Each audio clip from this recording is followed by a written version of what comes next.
You're listening to an archived Cabral Concept podcast. After listening to this show, check out the most up-to-date podcasts available at stephencabral.com/podcasts or search directly on iTunes. And now, welcome to the Cabral Concept, where board-certified naturopath and integrative health practitioner Dr. Stephen Cabral shares how he was diagnosed at the age of 17 with a life-altering illness and given no hope for recovery. It was only after studying and traveling all over the world did he discover how to combine ancient Ayurvedic healing practices with state-of-the-art naturopathic and functional medicine to fully rebalance the body and re-energize it with life. It's time to discover how to get well, lose weight, and finally feel alive again. And now, here's your host, Dr. Stephen Cabral. And today on our Training Thursday show, two things. I'm very happy to have my voice back. But the other thing is I'm also excited to talk about this topic, which is essentially adrenal fatigue or just being tired, being exhausted, and training and exercise. And I'm going to go against the grain today. And the reason I'm going against the grain is because everyone tells you that you need to exercise, that you need to really push yourself. And I'm kind of that guy who says, yes, but wait, but not for everyone and not at all times in your life. Because you have to look at exercise. Exercise is almost like a supplement for your body, right? And there is no one supplement for every single person. I mean, like, not everyone needs turmeric or should have turmeric. Not everyone needs omega-3s and should take omega-3s. Not everyone needs, what's the latest one? I don't know, coenzyme Q10, right? So it's like, we know we need to exercise, but then there's so many different variations of it as well. Should we be walking? Should we be doing sprints? Should we be doing weight training? Should we be doing CrossFit? Should we be doing, insert your own, whatever you would like. So that's what I want to talk about today, is that when, and I'm going to talk about very specific, when you're exhausted or when you truly have chronic fatigue syndrome or chronic fatigue immune dysfunction syndrome, which is another type of essentially chronic fatigue where your immune system is imbalanced, right? It's not that it doesn't work at all, it's that it's imbalanced, that Th1 versus Th2 balance of your immune system can be off, and I'm going to talk about that in a minute. And Th17 is another part that can be off as well. But before we get into those things, let's look at exercise in itself. So when you exercise, and I'm talking about sprints, or I'm talking about, going for a really hard long run, or I'm talking about doing a hard weight training workout, or a hard CrossFit workout, or something like that. Basically pushing yourself, right? For at least 45 minutes, really pushing the body hard. What happens to the body during that time? Well, what we get is these little micro tears in our muscles, all right? So even with running or even with biking, those types of things. So we get these micro tears, and those micro tears cause inflammation.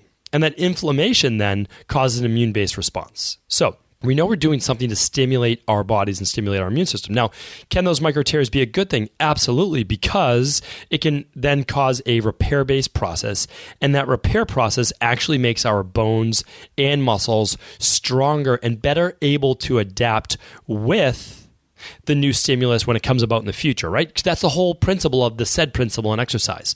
It's called specific adaptation to imposed demands. And it's what we live by in our two practices in Boston, is that we get people in and we ramp them up from week 1 to week 2 to week 3 to try to max out week 4. And then week 5, it's an unloading week. And then we start with new exercises, then we do it again, right? So that's how people get phenomenal results. It's not switching up your workout every time. That's not the best thing for your body. It's actually adapting to imposed demands, just like you would 1,000 years ago, 10,000 years ago, when you're a farmer or when you are a hunter or whatever it might be. Your body gets used to sprinting. It gets used to carrying big bales of hay or water, whatever it might be, whatever a farmer does. So you want to look at it in that way. You want to start slow and then obviously work your body up to that. But keep in mind that also when you're working out, you're getting an increase in cortisol. You're getting an increase in adrenaline. And those things too have to be processed by the body, broken down and degraded in their own way, and then eliminated from the body as well. And if you're also not a person who's getting a lot of sleep or a lot of great nutrition, or you're really dieting hardcore at the time, then at the same time, you're depleting your body and you're not giving it as much of a chance to rebuild and regrow. And eventually that catches up with you in these nagging aches and pains. That's how they first start. Starting to feel tired, start not feeling motivated to get into your workout, and then eventually with real injuries, right? Like you truly end up with lower back-based issues, or your muscles start getting tighter and tighter, and you pull a hamstring, or a rotator cuff-based issues, or a lack of range of motion, or headaches. All of these things then go along with it, and just longer recovering between workouts. But what about those people as well who go beyond fatigue, that truly are just really exhausted? Should they be exercising as well? And if so, how much should they be doing? This really does, again, when I was younger and I was very, very sick, I went through, I would say about 50, 60, 70% of all the different health-based issues out there because my immune system literally shut down. So I got to experience what it was like to have all of these autoimmune-based issues. Massive chronic fatigue where I literally couldn't get out of bed. That true chronic fatigue is not being able to do really essentially what you want to do. You have a massive brain fog and your muscles are just sore. Well, I had the flu-like symptoms where every joint hurt. My whole body I felt uncomfortable in my own skin. Massive brain fog. I would get hot flashes, all these different things. My hormones were all off. And it led me to understand a lot of this, but I could never speak on this. I could never preach on this because what happened was this. Chronic fatigue is so complicated that it's actually a little different for each person. And that's why I want to explain it today in a little bit more basic terms. And in the future, I do plan on writing a full book on how to truly cure chronic fatigue from a root cause-based level. For now, I want to refer to adrenal fatigue or chronic fatigue as really feeling exhausted. You don't necessarily have to do the saliva test that we recommend in functional medicine to actually look at depressed cortisol levels and depressed DHEA as well. You can, and it's an absolutely fantastic lab to do. We run it every single, I would say, day in our practice in Boston, looking at those hormone levels and really looking at the level of fatigue in the body. But again, it's not just about cortisol, and it's not just about DHEA in the body. It's also looking at how well do your mitochondrial function, right? Really, really important. What's your gut assessment look like? Meaning like if your body's always fighting off candida, if it's always fighting off bacteria seeping through the gut wall because you have leaky gut or increased permeability, well, that's turning on your immune system all the time. And that's causing source of stress in your body. Then there's also electrolyte-based deficiency that you can look at on a hair tissue mineral analysis test. So again, you can look at all of these things in depth. What I want to talk about today, though, is really stay with what exercise should be done if you do have adrenal fatigue or you're just tired, right? Just if you're just exhausted. Look at it this way. Exercise should be something that helps your body to become stronger and doesn't make it weaker. So if you're functioning in all cylinders and you're feeling great, well, then you can do a nice challenging workout. You can get plenty of sleep and eat good food and do your recovery shakes and all those things, and you'll be great.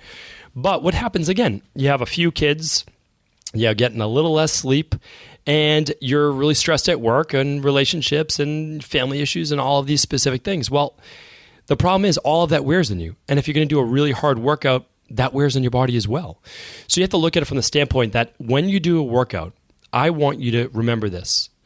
You should leave your workout with more energy than you came in. I'm going to repeat that because it's the most important thing I tell everyone that comes into my practice who's suffering from fatigue-based issues. Leave your workout with more energy than you came in, which means this.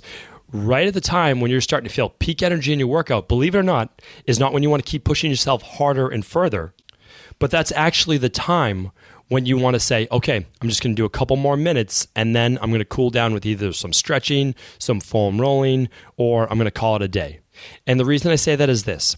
At that point in the workout, when your energy is starting to peak, right before it starts to decline, remember you have to stop when that energy is starting to go down, when you're starting to feel exhausted, when you're starting to feel like you crushed yourself, like a lot of people talk about, or you killed it, right before that, is that you have to say, okay, I built my body up. I feel stronger right now.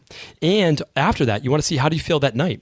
How do you feel the next day? Do you feel exhausted the next day? Well, I know a lot of people, again, with chronic fatigue do, because you use up every last little bit of energy and you felt great because, you got those adrenaline levels going, which temporarily gave you a little boost in cortisol, but then it made you crash even further. So you have to kind of keep notes. You have to keep a journal saying, okay, I can do 20 minutes of resistance-based training, only 2 sets, not 3. So I don't, create too much inflammation. And I can do 5 minutes of intervals at the end. You have to look at it like that. That's a great week 1. Now, add maybe 5 more minutes week 2. How does your body do? Can it do a little bit more or not? Do you just have to stay at the 2 sets plus the 5 minutes of intervals at the end? That's how I would look at it. And I would also just start with just body weight exercises as you're getting back into it. So let me pull this together a little bit more. When you have adrenal fatigue, you have chronic fatigue, or you're completely exhausted, and let's say you're not doing any exercise right now, start with walking. Work your way up to 10,000 steps per day.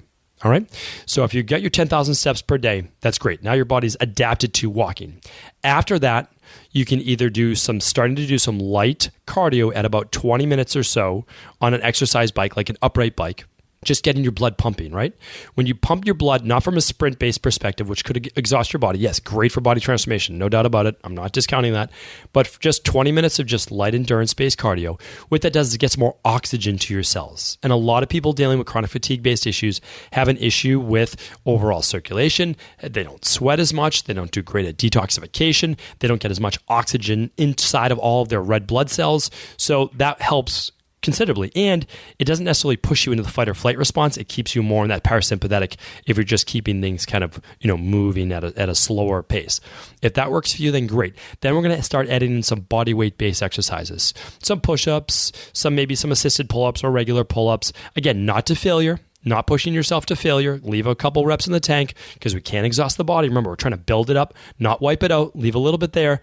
And then after that, we can then start, say, okay, did some body weight. Great. Now we're going to do some body weight based sprints. We're going to do not 10 sprints. We're going to do 2, 3, or 4 base sprints, or like maybe kettlebell swings. All right.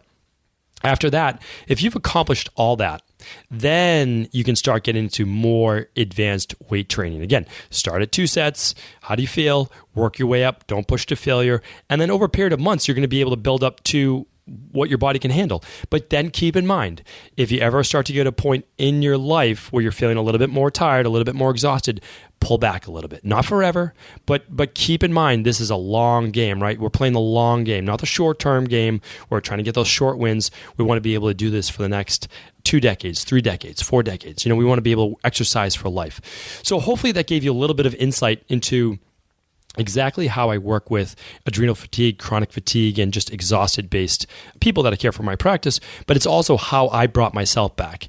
Even a light game of basketball would wipe me out for a week. I would end up getting sick afterwards, meaning like head cold, sinus infection, congestions, totally wiped out just from playing basketball. So I know what it's like to really be able to do nothing except walk.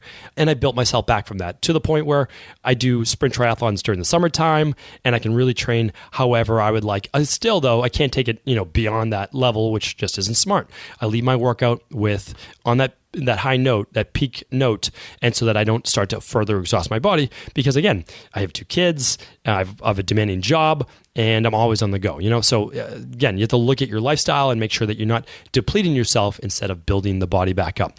In the future, I'm going to get into the science behind this, meaning like there are a lot of people with genetic issues right now, MTHFR and COMT, where their body actually doesn't degrade this adrenaline as quickly, this epinephrine or dopamine response to exercise, and that actually burns them out to a further degree. That's much more advanced. We'll talk about that in the future. And again, in the very a couple of years from now, my second book to come out will be basically on really how to help people truly recover from chronic fatigue. And of course, you don't have to wait that long. You can begin to run the labs that we have on my StephenCabral.com/store website, or you can look at the different protocols that we have. And, of course, you're not going to wait that long to recover from chronic fatigue or adrenal fatigue.